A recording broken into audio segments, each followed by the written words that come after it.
Hey everyone, welcome back to another video. My name is Rupmita Bhattacharya and you're watching my channel. So today I'm going to be talking about books that I want to read before the end of this year, which is very close since there's like 2 months left for this year to end.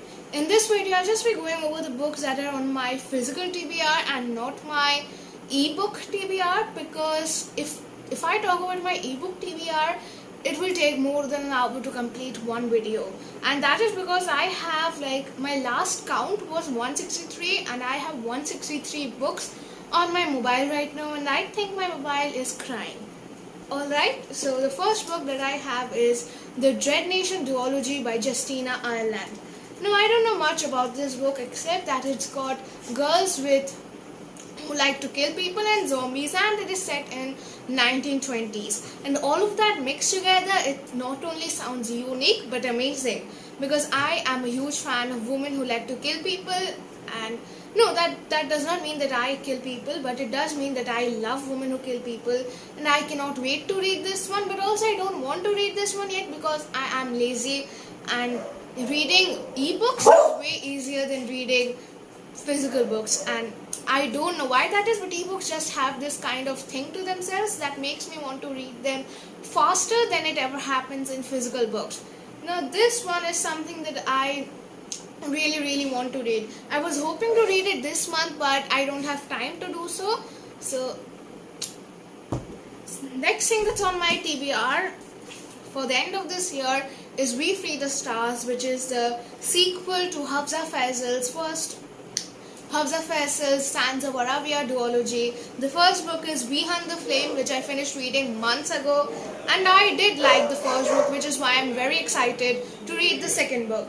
The second book, I hope, is more about character development rather than plot focused. The first book was a lot plot focused, it did not have much character development. I did not really like Hafsa Faisal's writing style. It was not very flowery, which is something that I crave in books. Flowery writing filled with metaphors and similes is something that is kind of my style, and I love reading it, which Hafsa Faisal lacks. So I'm just hoping that the second book has a more concise, flowery writing style with a good flow, a good pacing, and wonderful character development.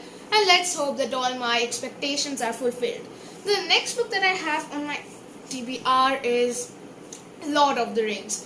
Now, Lord of the Rings is where my FOMO, or fear of missing out, is hitting me, because a lot of people I follow, a lot of YouTubers I watch, and basically everyone on this planet is raving about this book since it was released. I mean, I have not heard a single reader who has not read the Lord of the Rings trilogy. And I'm like, I hated The Hobbit by J.R.R. Tolkien. The story was not very engaging, I did not bond with the characters, and overall it was not very fun to read. And I DNF'd it. I mean, I stopped reading it after somehow managing through the first 160 pages, and I was like, I'm never going to read The Lord of the Rings. But then some of my friends read The Lord of the Rings and told me that it's amazing, and I was like, okay, I need to read this one. And through a series of bad decisions, went and bought the book. And now I have this giant book on my shelf and no time to read it, because looking at the size of this, I mean, it's 3 in 1, all 3 books in one.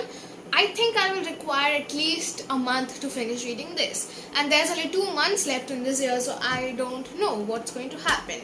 I mean, the next book that I have is equally big, and it's just one book, and it's Priory of the Orange Tree by Samantha Shannon, because I forgot the author's name. I'm just going to read it out. Now, Priory of the Orange Tree is something that has been on my TBR ever since it got released. I bought the book recently and for my birthday, and I am beyond excited to read this. Why am I taxed? Because it's got dragons, warrior women, and sapphic women. What more can we ever ask for? And it also has magic, and a very complex magic system, which is the only factor that is stopping me from diving into this. I mean, I am a very stupid person. It takes me a long time to actually understand the magic system of any high fantasy books that I read, which is also a major reason why I usually do not go for high fantasy books. I stick to my YA books or probably contemporaries, because high fantasy and me, we are not a good mixture. It takes a lot of time for it to get inside my head, and most of the time it just flies over my head. which is something that I can see. I can envision it happening with the Priory of the Orange Tree.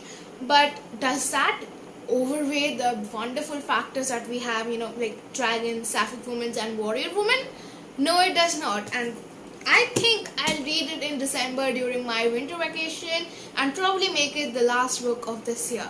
So I guess that's it for today. I actually do have more books on my physical TBR, but hopefully speaking, I won't be reading any of them this year. I mean, that's not very hopeful, but like unhopefully speaking, I won't be reading all of them this year. I'll probably stick to reading ebooks, and I have a few pending arcs that I got from NetGalley and a lot of other stuff. I guess this video is kind of short. It's shorter than my most videos. So I hope you enjoyed this video. Be safe during this pandemic. Don't forget to like, share and subscribe if you did like this video. And leave a comment down below because comments are really good encouragement. Thank you for watching. Check out the description if there's something that you need in there. So that's it for today. Goodbye and be safe.